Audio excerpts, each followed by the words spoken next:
تھا اس وقت رسول نے قدم رکھا، کائنات عالم جان گئی کہ رسول آ گیا۔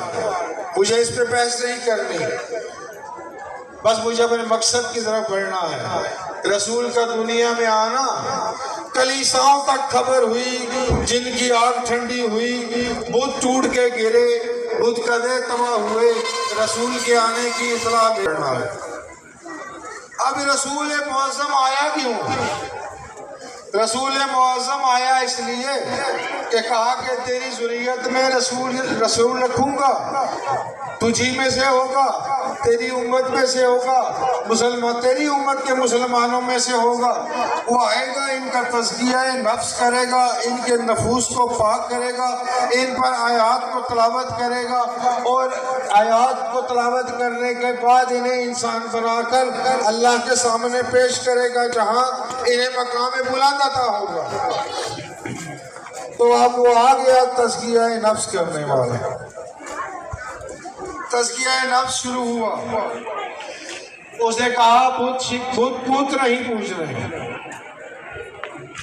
اس نے کہا شراب نہیں پینی، اس نے کہا عورتوں کے ساتھ نکاح کرنا ہے، اس نے کہا نسلوں کو پاک کرنا ہے، مال حرام نہیں کھانا ہے، اپنی زمینوں سے خود کھانا ہے، لوگوں کی زمینوں پہ قبضے نہیں کرنے۔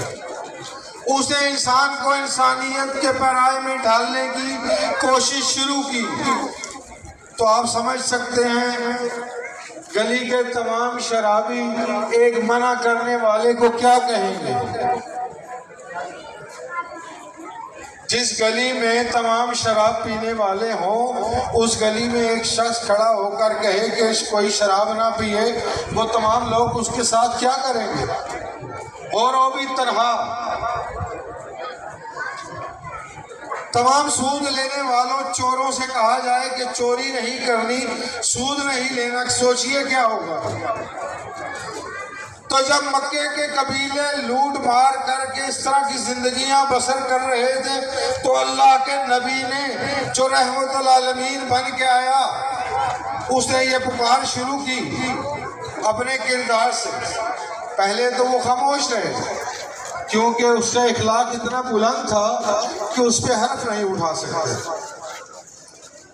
پہلے وہ خاموش رہے۔